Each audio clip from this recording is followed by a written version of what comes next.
This is Tim Roth from Into Eternity. This is Ida from Trisphere. This is Tony from Sonata Arctica. This is Will Smith from Artificial Brain. This is Adrian Cowan from Seven Spires, and you are listening to The Great Metal Debate. The time is soon to come, the dawning of a new age.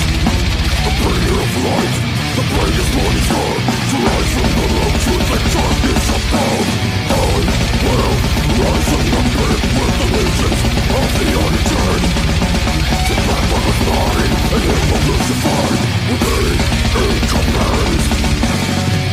Bring forth your angels, more soldiers of heaven.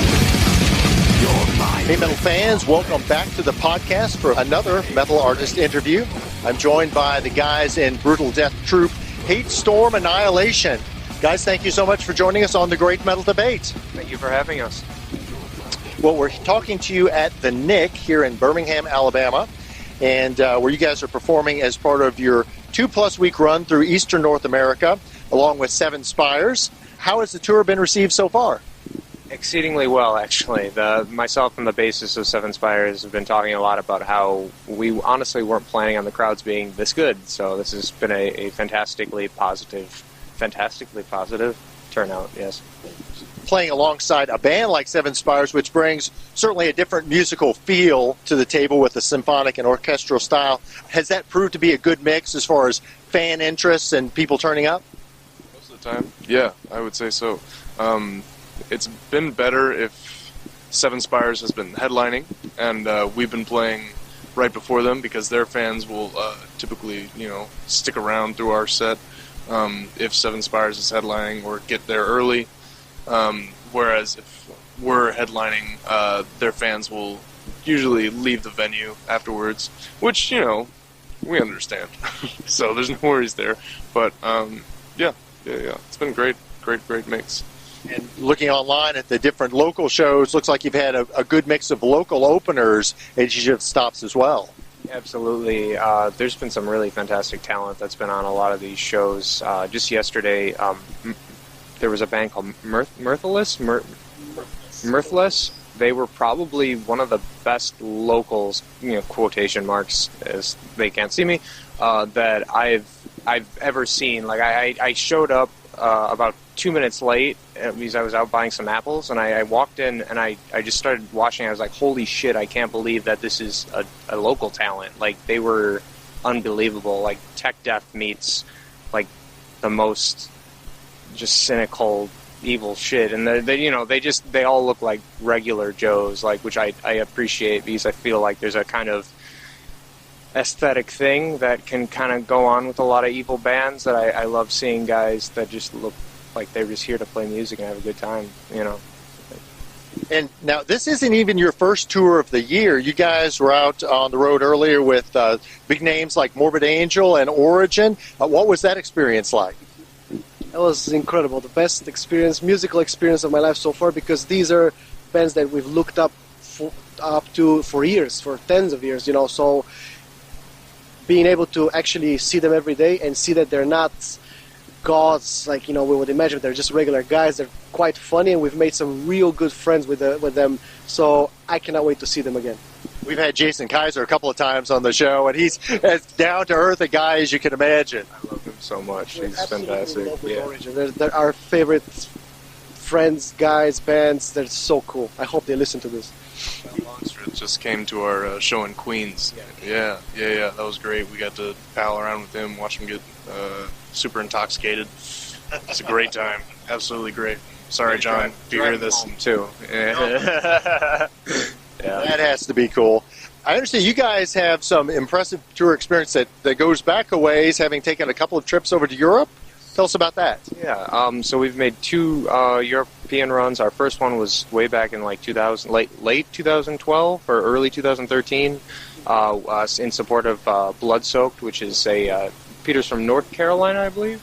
North Carolina-based, yes. Yeah, North Carolina-based one-man death metal project that, at the time he had a second guitarist, but he's the primary writer. Tool, very cool.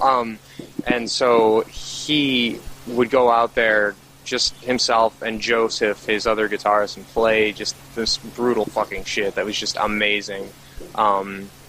And then the second one, and those shows were all great. You know, we had a great time. It was Blood Soaked, Short Fuse. They're a California Bay Area based like new metal kind of thing. Black Mass, which are Bostonian thrashers, another amazing band, and then us. That was a great tour. And then the second time we went out, you know, little larger turnouts, larger venues, was in support of 6 Feet Under, which was just the most humbling experience. I'm a huge Chris Barnes fan. Like, he was kind of like one of the big guys that I really started trying to learn his vocal style when I first started trying to do the death metal thing. And so 6 Feet, early Cannibal, you know, very much a fan of that. But it was them, Nux Virago, which were, Norwegian black metal, fantastic. Or no, Swedish black metal, I'm very sorry. Vredehammer, yeah, I know. Vredehammer were, the Norwegians, and then us. And then there was some local talent that was on that one as well. That honestly, for the life of me right now, I can't remember. They were Austrian, and they were on for about 4 or 5 shows. Something with a U. Uzziel? Uziel. Yeah, Uziel. There we go. Hey, that's not bad. But yeah, those shows were just insane. I mean, the amounts of people that were coming out to see 6 Feet and just so coincidentally got to run into us was a very pleasing feeling. Yeah. And one of the things that we debate, one among many things we debate on the Great Metal Debate podcast, is the difference in feel between the American metal scene and the European metal scene. Having toured in both places, do you all have a sense of what the difference is, or maybe what the similarities are?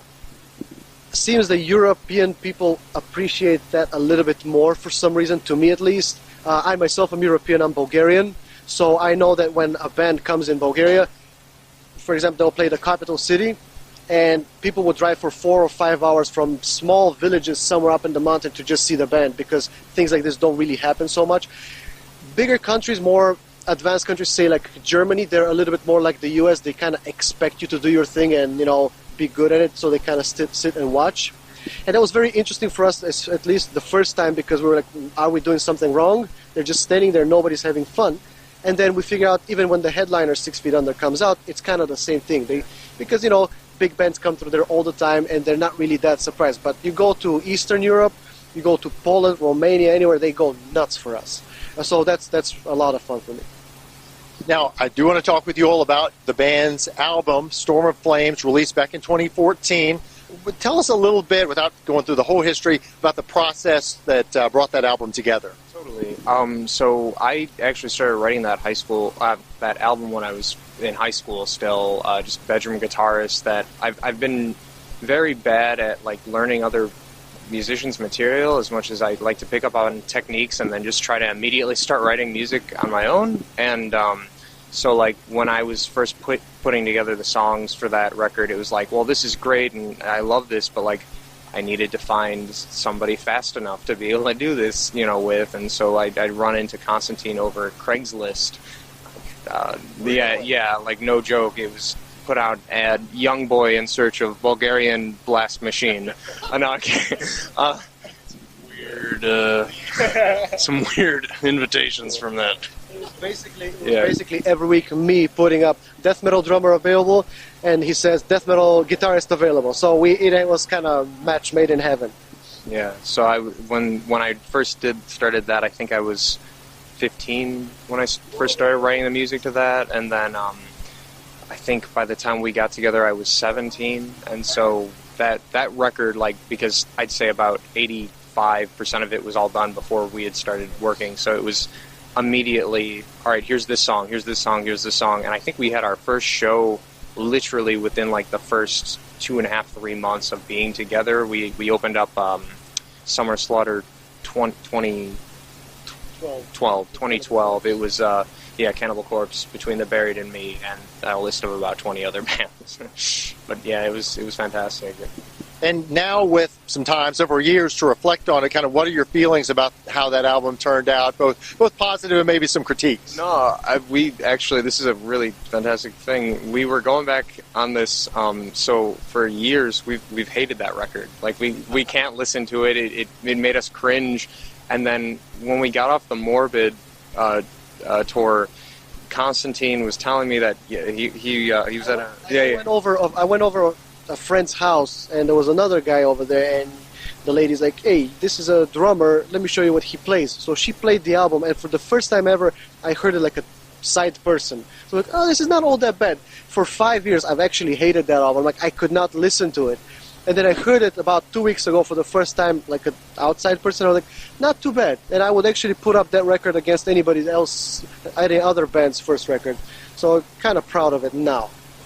I'm assuming we'll hear plenty of songs off that this evening. Absolutely. We're playing both The Cleansing of Humanity by the Blackened Sun That Shadows the Filth Below and Lucifer Rising. Now, kind of a random aside, did I see on social media that you guys were mentioned in the Wall Street Journal? We were mentioned in a small article about metal vocal techniques, and where they were interviewing Elizabeth Shaw of Dreaming Dead. And did they interview Steve too? Yeah, they interviewed me, but they didn't write any of my quotes. It was crazy. It was they interviewed Elizabeth. They interviewed Mark from Misery Index, and I don't know if they got a chance to get a hold of Steve or not. But yeah, he was Steve Tucker from Morbid Angel. They went in, like, it's funny because like that whole day, like, we honestly thought the guy. That sounds so bad. We thought he was full of shit. Like, he was in Wall Street Journal. What are you doing here? Like, don't lie to me. Like, and so we're probably talked to him for about a solid half hour. And then, like, he goes walking away, and, like, we're all standing there laughing, like, yeah, all right, Wall Street Journal. And then cut to 2 weeks later or something like that, and we see ourselves, like, my cousin sent me a link. It was like, you're in the Wall Street Journal! A lot of big-name bands don't have that on their resume. That's pretty impressive. Got that going for us, which is nice. Now, Hate Storm Annihilation is a trio.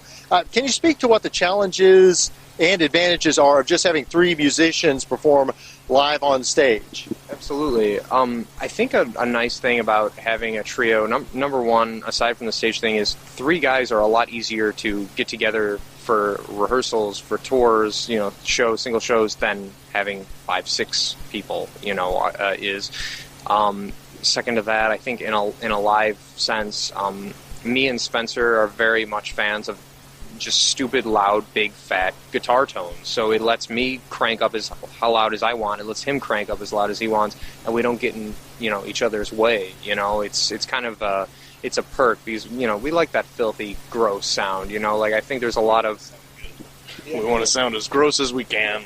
It's I think there's a lot of bands that they'll have too much sonic space that they have too many people filling up too little sonic space, so they kind of have to balance things a lot tighter to be able to allow for them all to come clear, where it's like the three of us, loud guitar, distorted fuzzy bass, and then blast beats through the wazoo. It's just like we can fill that.